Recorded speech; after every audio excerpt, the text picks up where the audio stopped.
NCERT Mathematics, Chapter 5, Exercise 5.1, Lines and Angles. Students, previous online class में हम 5.1 question 1 to 5 complete कर चुके थे। आज हम देखेंगे क्वेश्चन नंबर 6। अगर किसी भी कारण से आप पिछली ऑनलाइन क्लास नहीं ले पाए हों तो उस पिछली ऑनलाइन क्लास का लिंक इस वीडियो के डिस्क्रिप्शन बॉक्स में आपको मिल जाएगा, वहाँ से आप इसे देख सकते हैं। तो आज की क्लास शुरू करते हैं। आज की क्लास का फर्स्ट क्वेश्चन आपकी स्क्रीन पर शो हो रहा है, क्वेश्चन नंबर 6। तो स्टूडेंट्स, आप अपनी नोटबुक ले लीजिए, पेंसिल ले लीजिए और बुक ओपन कर लीजिए। क्वेश्चन नंबर 6 निकाल लीजिए 5.1 का। तो शुरू करते हैं आज की क्लास। तो क्वेश्चन नंबर 6 है, in the given figure 1 and 2 are supplementary angles. जो 1 और 2 हैं वो सप्लीमेंट्री एंगल्स हैं। सप्लीमेंट्री एंगल्स का मतलब 1 और 2 को प्लस करने पर 180 आएगा। सपोज 1 का मेजरमेंट जो भी हो, मान लीजिए 150 डिग्री का है तो जो सेकंड एंगल है वो 130 का होगा। मतलब इस तरह से आएगा कि वो दोनों को मेजर करने पर 180 आए। ओके, तो इफ़ 1 इज डिक्रीज्ड, अगर हम 1 को डिक्रीज करें यानी कि कम करें, what changes should take place in angle 2, that both the angle will remain supplementary, कि दोनों एंगल सप्लीमेंट्री रहें। तो क्या चेंजेस 2 के अंदर आएंगे? तो सिंपल सी बात है कि 1 को जब हम डिक्रीज करेंगे तो जितना 1 को डिक्रीज करेंगे उतना ही हमें 2 को इंक्रीज करना पड़ेगा, जिससे कि दोनों सप्लीमेंट्री एंगल बने रहें। जैसे मान लीजिए हम एग्जाम्पल से इसको समझते हैं।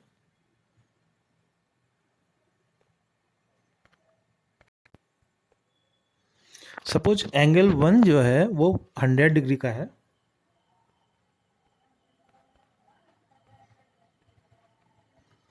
तो एंगल 2 80 डिग्री का होगा, जिससे कि दोनों सप्लीमेंट्री हों, क्योंकि 180 होना चाहिए दोनों का सम, तो एंगल 2 हो जाएगा 80 का।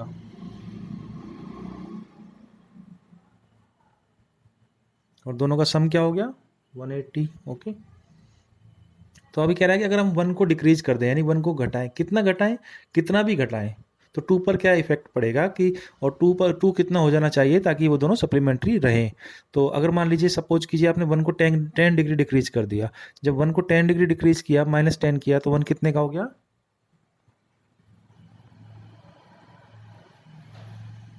90 का। तो अब दोनों सप्लीमेंट्री एंगल रहने चाहिए 1 और 2, तो इसलिए 2 कितने का हो जाएगा? 2 का वैल्यू इतना होगा ताकि दोनों सप्लीमेंट्री रहें, 180 रहें। तो 90 का है तो 90 90 180 होते हैं, तो इसलिए 2 हो जाएगा 90 का।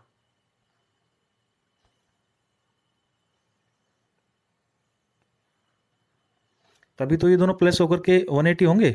ओके, तो आपने क्या देखा? आपने देखा कि अगर हमने 1 में 10 माइनस किया,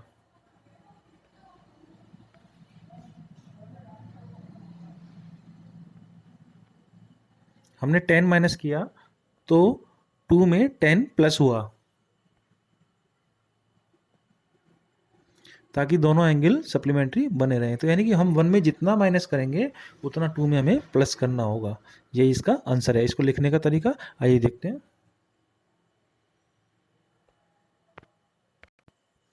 आप लिखेंगे because 1 and 2 are supplementary angles, if 1 is reduced, यानी कि 1 को कम किया जाता है, then angle 2 should be increased by the same measurement. जितने का उसको कम किया है उतने ही मेजरमेंट से हमें एंगल 2 को बढ़ाना होगा। Okay, so that this angle remain supplementary, जिससे कि दोनों एंगल सप्लीमेंट्री बने रहे। ओके, तो अगर 10 माइनस किया है एंगल 1 में तो 2 में 10 प्लस हो जाएगा, है ना। और अगर एंगल 1 में 50 माइनस किया है तो 2 में 50 प्लस हो जाएगा। इस तरीके से जो है ये दोनों बिहेव करेंगे। ओके, आइए देखते हैं नेक्स्ट क्वेश्चन। तो आप इसको नोट कर लें यहाँ से। ओके, क्वेश्चन 7 आपकी स्क्रीन पर शो हो रहा है, इसे रीड कीजिए। Can 2 angles be supplementary if both of them are, यहाँ आपको 3 क्वेश्चन पूछे हुए हैं। क्वेश्चन 7 के 3 पार्ट्स हैं, अलग अलग हमें इनके आंसर देने हैं। तो हमारा जो फर्स्ट पार्ट है वो पूछा है कि एक्यूट, कि अगर दोनों एंगल एक्यूट हैं तो क्या वो सप्लीमेंट्री हो सकते हैं क्या? क्या वो सप्लीमेंट्री हो सकते हैं क्या अगर दोनों एक्यूट है तो? आइए एग्जाम्पल से इसको समझते हैं। ओके, एक्यूट का मतलब हो गया दोनों एंगल 90 से कम है। तो मान लीजिए दोनों एंगल हमने 90 से कम ले लिए, दो एंगल मीन्स 70, एक एंगल ले लिया 70 का और एक ले लिया 80 का।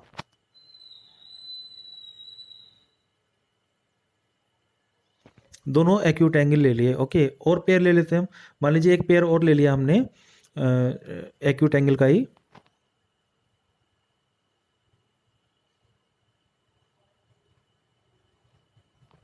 ओके, एक पेयर और ले लेते हैं।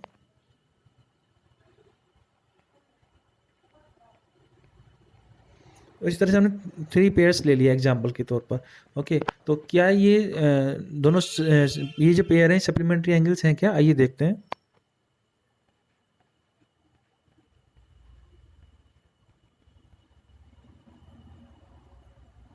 तो फर्स्ट पेयर को हमें प्लस करने पर 150 आ रहा है, तो ये सप्लीमेंट्री एंगल नहीं है।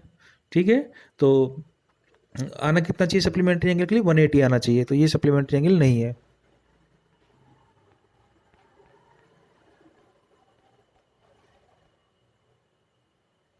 सेकंड को प्लस करने पर आ रहा है 145, तो ये भी सप्लीमेंट्री एंगल नहीं है क्योंकि 180 आना चाहिए था।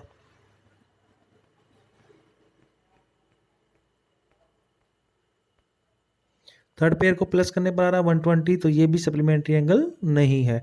तो इससे हमें ये समझ में आया कि एक्यूट एंगल, अगर दोनों एंगल एक्यूट एंगल हैं तो वो सप्लीमेंट्री एंगल नहीं होंगे, क्योंकि 180 कैसे भी नहीं आएगा। ओके, आइए इसको लिखने का तरीका देखते हैं।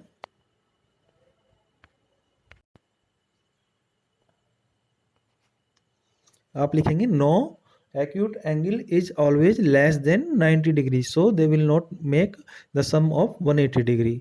उनसे 180 डिग्री का सम नहीं आएगा, इसलिए वो दोनों सप्लीमेंट्री एंगल नहीं होंगे। ओके, तो आप स्क्रीन पर आपको दिख रहा है, इस तरह से आपको लिखना है। आइए दूसरा क्वेश्चन देखते हैं इसका। तो दूसरे क्वेश्चन में पूछा है कि क्या दो ऑब्ट्यूस एंगल सप्लीमेंट्री एंगल हो सकते हैं क्या? तो ऑब्ट्यूस एंगल होते हैं 90 से बड़े, तो जब 90 से बड़े होंगे तो उनका ऐड करने पर कभी भी 180 नहीं आएगा, 90 से बड़े हैं तो इसलिए ये भी आपके दो ऑब्ट्यूस एंगल मिलकर भी सप्लीमेंट्री नहीं हो सकते। आइए इसको लिखने का तरीका देखते हैं।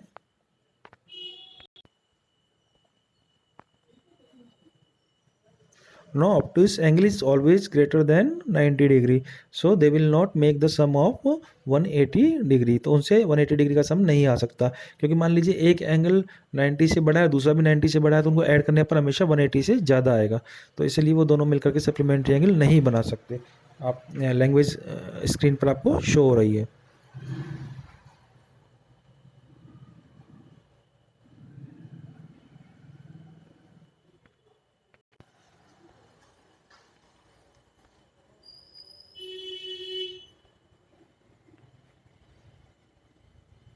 थर्ड क्वेश्चन है कि अगर दोनों एंगल राइट एंगल हो तो क्या वो सप्लीमेंट्री हो सकते हैं? इसका आंसर है यस, वो हो सकते हैं, क्योंकि दोनों एंगल अगर राइट एंगल है तो उनको प्लस करने पर हमेशा 180 आएगा, क्योंकि राइट एंगल 90 का होता है।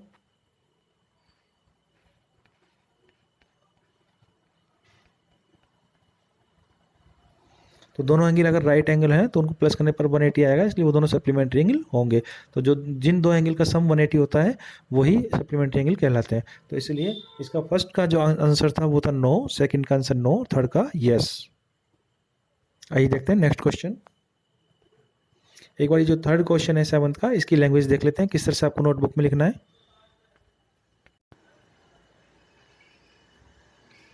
ये थर्ड क्वेश्चन आपको जो नोटबुक में लिखना है, तो इसका लैंग्वेज आपको स्क्रीन पर शो हो रहा है। Yes, right angles are of 90 degree, तो सम होता है उनका 90 प्लस 90 180 का। तो therefore two right angles form a supplementary angle. Okay, आइए देखते हैं 8th क्वेश्चन।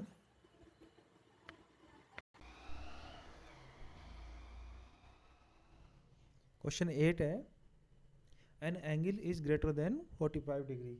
एक एंगल है जो 45 से बड़ा है। Is its complementary angle is greater than 45। क्या इसका जो कॉम्प्लीमेंट्री एंगल होगा वो 45 से ग्रेटर देन होगा, इक्वल टू होगा, या लेस देन होगा 45 से, जो इसका कॉम्प्लीमेंट्री एंगल होगा? आइए देखते हैं इसको।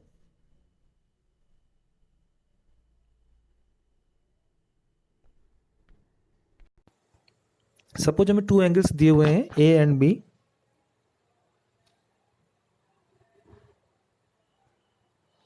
अगर ये दोनों कॉम्प्लीमेंट्री हैं तो इनको प्लस करने पर 90 आएगा।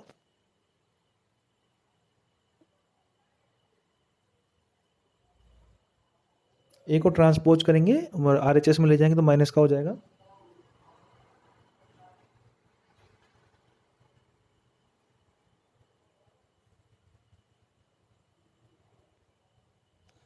ओके, तो जो बी का वैल्यू होगा वो ए को 90 में से माइनस करने पर हमें मिलेगा। और ए 45 डिग्री से बड़ा है, ये क्वेश्चन में गिवन है, तो ए का वैल्यू क्या हो सकता है? ए का वैल्यू होगा 45 से बड़ा है तो 46 हो सकता है, 47 हो सकता है, 48 हो सकता है, कुछ भी हो सकता है ए का वैल्यू। सपोज कीजिए हमने ए का वैल्यू 50 ले लिया,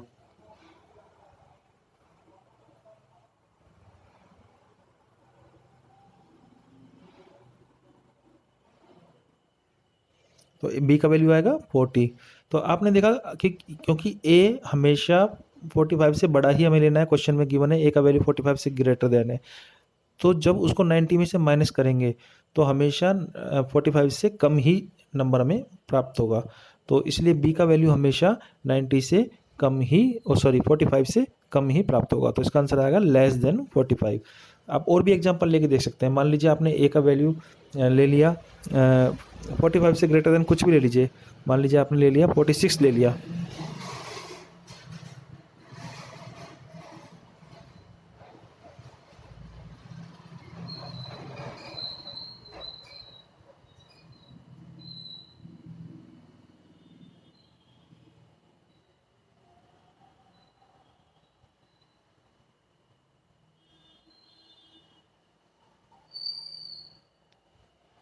तो बी का वैल्यू हमारे पास क्या है 44, लेस देन 45, तो 45 से कम आ रहा है ना। तो हमेशा ये अगर दोनों कॉम्प्लीमेंट्री एंगल हैं और एक एंगल 45 से बड़ा है तो दूसरा एंगल हमेशा 45 से लेस देन होगा। तो इसका आंसर है लेस देन 45। ये स्क्रीन पर आपको इसको लिखने का तरीका शो हो रहा है, आप इस तरीके से इसको कॉपी में अपने कर सकते हैं नोटबुक में। ओके, तो जैसे अभी समझाया था उसी तरीके से इसमें आपको लिखना है। नेक्स्ट क्वेश्चन देखते हैं। ओके, क्वेश्चन 9 आपकी स्क्रीन पर शो हो रहा है। तो जो क्वेश्चन 9 है इसके अंदर आपको कुछ क्वेश्चंस मिल रहे हैं। 1 टू 6 6 क्वेश्चन इसमें गिवन है और एक फिगर आपको दिया हुआ है। उस फिगर को आपको देख करके और इन क्वेश्चंस के आंसर देने हैं। तो फर्स्ट क्वेश्चन है हमारा, is one adjacent to angle two. Angle one angle two का एडजेसेंट है क्या?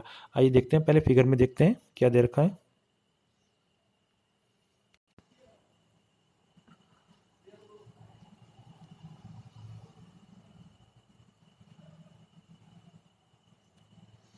ये देखिए जो मैंने पिंक कलर से आपको दिखाया है, ये दो एंगल हैं आपके 1 एंड 2, है ना। ये पूछ रहा है 1 और 2 एडजेसेंट हैं क्या। तो एडजेसेंट के लिए हमें कुछ पॉइंट्स पे इसको चेक करना होगा। तो सबसे पहले हम देखेंगे कॉमन वर्टेक्स है क्या इन दोनों एंगल्स का। तो हम देखेंगे कि इसका कॉमन वर्टेक्स है, ये दोनों का वर्टेक्स ओ है, ये वाला, ये जो बीच में सेंटर आपको दिखाई दे रहा है ओ, इसी पर दोनों एंगल फॉर्म हो रहे हैं। ओके, साथ ही साथ दोनों की एक कॉमन आर्म चाहिए, मीन्स दोनों एंगल कुल मिलाकर 3 आर्म्स से बनने चाहिए। तो देखते हैं कितनी आर्म से बन रहे हैं।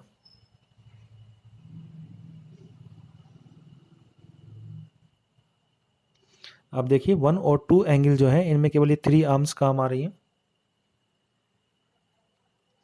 ओके, तो एक कॉमन आर्म है, ये जो बीच वाली आर्म है जिसका नेम है ओ सी। मैं इसको एक बार अंडरलाइन कर रहा हूँ। ये जो आर्म है ये आर्म कॉमन आर्म है दोनों एंगल में। तो और जो इसकी जो बची हुई 2 आर्म है वो दोनों इसके अपोजिट साइड में है, मतलब एक ही तरफ नहीं होनी चाहिए इसके। ठीक है, कॉमन आर्म के अलग अलग तरफ दोनों होनी चाहिए।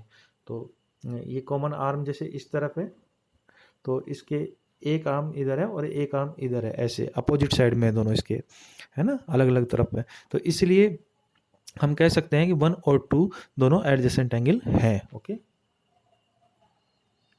तो इसको लिखने का जो तरीका है वो अभी स्क्रीन पर आपके शो हो रहा है। ओके, आप देखिए, since they have common vertex O and a common arm OC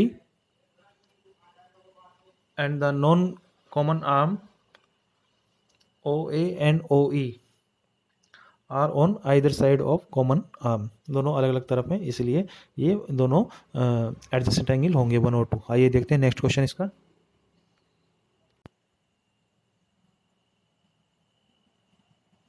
question second है, is angle A O C adjacent to angle A O E? क्या angle A O C A O ई का adjacent है क्या? आइए देखते हैं।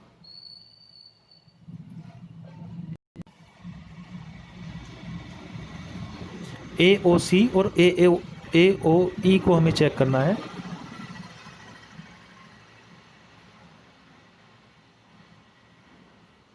ये जो एंगल है ये ए ओ सी है, सॉरी ए ओ ई है।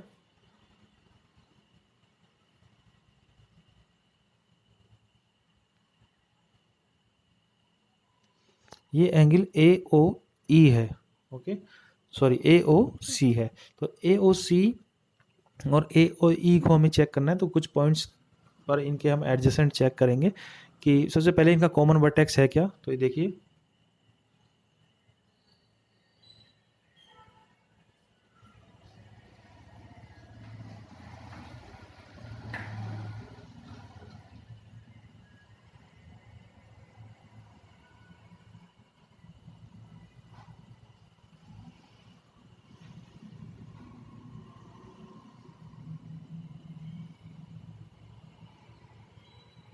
ओके, तो कॉमन वर्टेक्स है दोनों एंगल का, क्यों? क्योंकि ये ओ पर ही बन रहे हैं।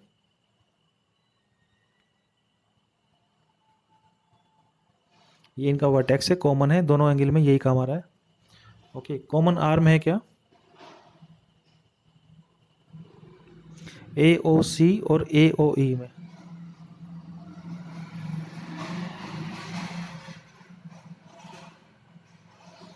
ए ओ सी में ये वाली आर्म काम आ रही है।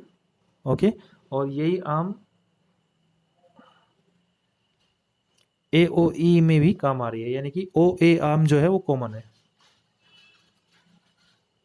ओ ए आर्म कॉमन है। ओके, लेकिन आप यहाँ ध्यान देंगे कि जो ओ ए आर्म है वो कॉमन तो है, ये कॉमन तो है, लेकिन ये बीच में होनी चाहिए, यानी कि जो आइदर जो नॉन कॉमन आर्म है वो इसके आइदर साइड में होनी चाहिए। तो ऐसा नहीं है, जो नॉन कॉमन आर्म है वो इसके एक ही तरफ है, दोनों तरफ नहीं है। ये मैंने जो आपको एरो बनाए हैं ये नॉन कॉमन आर्म है, तो ये दोनों उसके एक ही तरफ हैं, दोनों तरफ नहीं है। जो कॉमन आर्म है, ये कॉमन आर्म है, ये बीच में होनी चाहिए और ये दोनों आइदर साइड में होनी चाहिए, तब ये एडजेसेंट कहलाएंगे। तो इसलिए ये एडजेसेंट नहीं है। तो लिखने का तरीका इनका, ये स्क्रीन पर शो हो रहा है कि no they have common vertex O but their non common arms O C and O E are on the same side. दोनों एक ही तरफ है ना, सेम ही साइड है ऑफ द कॉमन आर्म, इसलिए ये एडजेसेंट नहीं है। आइए देखते हैं नेक्स्ट क्वेश्चन, आप इसे नोटबुक में लिख लें।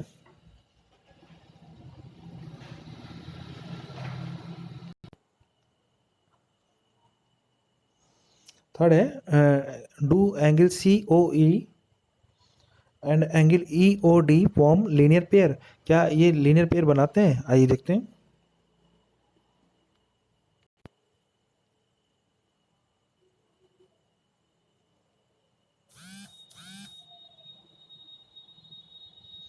ये हमने जो पिंक से मार्क किया है, सी ओ ई और ई ओ डी, इसको अलग से भी हम बना के दिखाते हैं।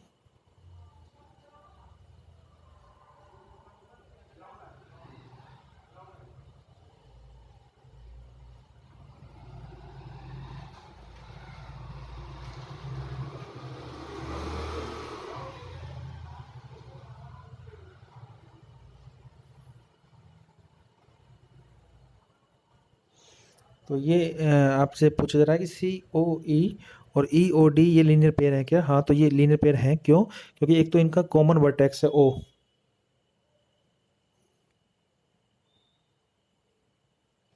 ये कॉमन वर्टेक्स है, एक कॉमन आर्म है, और जो नॉन कॉमन आर्म्स हैं वो अपोजिट रेज है। तो ऐसा पेयर लीनियर पेयर कहलाता है, तो इसलिए ये लीनियर पेयर है। आइए इसको लिखने का तरीका देखते हैं।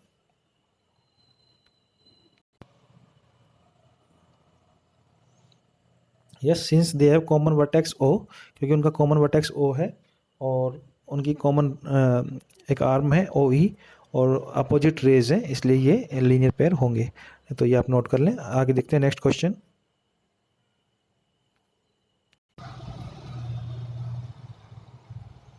क्वेश्चन 4 हमसे पूछा जा रहा है कि are angle B O D and angle D O A supplementary? क्या बी ओ डी और डी ओ ए सप्लीमेंट्री है? आइए देखते हैं। ये देखिए बी ओ डी एंगल पे मैं एक बार आउटलाइन कर रहा हूँ।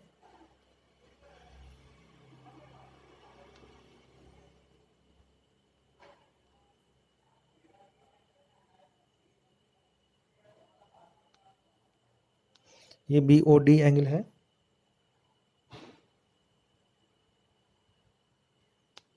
ये ए ओ डी एंगल है। तो ये दोनों सप्लीमेंट्री हैं। क्यों हैं? क्योंकि एक तो इनका कॉमन वर्टेक्स है,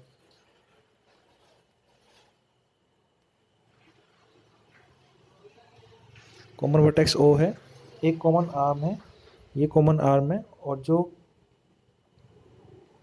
नॉन कॉमन आर्म है वो अपोजिट रेज है, इसलिए ये वर्टिकली अपोजिट एंगल है। ओके, सॉरी, इसलिए ये सप्लीमेंट्री एंगल है।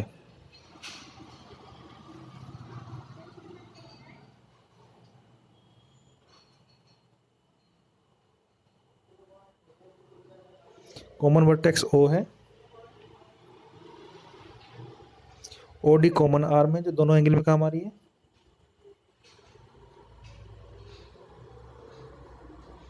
ओ ए और ओ बी अपोजिट रेज है, इसलिए ये हम कह सकते हैं कि ये सप्लीमेंट्री एंगल है।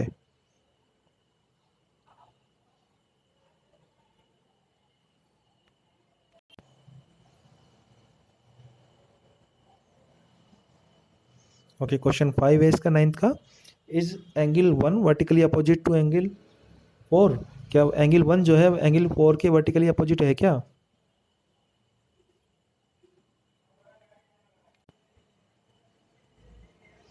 ये आप देखिए एंगल 1 और 4 को देखिए।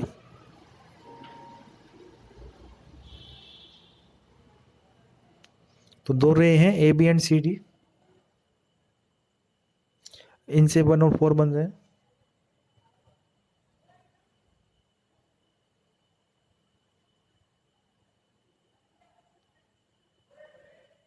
तो इस तरह से जो कैंची के फॉर्म में जो एंगल्स बनते हैं, जो इस तरह से दो रेज अगर क्रॉस कर रही हैं और उनसे एंगल जो बन रहे हैं वो वर्टिकली अपोजिट एंगल होते हैं।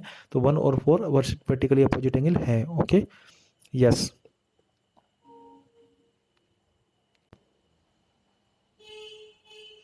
ये फिफ्थ का आंसर लिखा हुआ है, yes, since they are formed by two intersections lines A B and C D, तो इसलिए ये वर्टिकली अपोजिट एंगल है। आइए देखते हैं नेक्स्ट क्वेश्चन।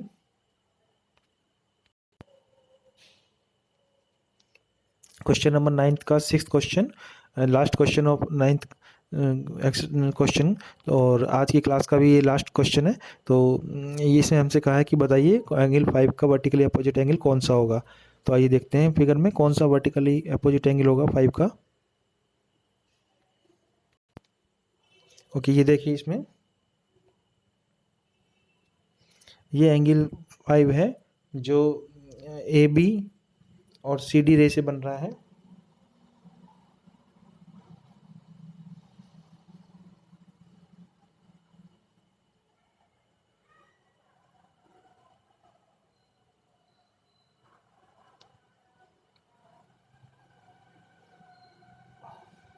तो ये एंगल 5 है।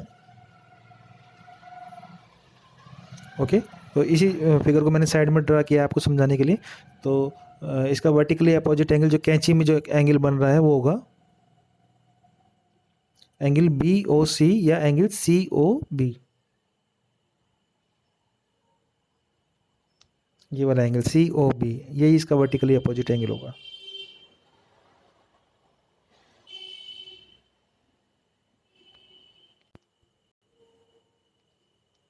ये इसका आंसर है, angle C O B is the vertically opposite angle of angle 5, है ना। तो इसको आप नोट कर लें। तो आज के ये सभी क्वेश्चंस जो इस वीडियो में कराए आपको अपनी नोटबुक में करना है। ओके, तो इससे आगे क्वेश्चन देखेंगे कल की ऑनलाइन क्लास में। अगर किसी कारण से आपने पिछली क्लास नहीं ले पाए हो तो आप इस वीडियो के नीचे डिस्क्रिप्शन बॉक्स में लिंक दिया हुआ है, आप वहाँ से उसको ले सकते हैं। ओके।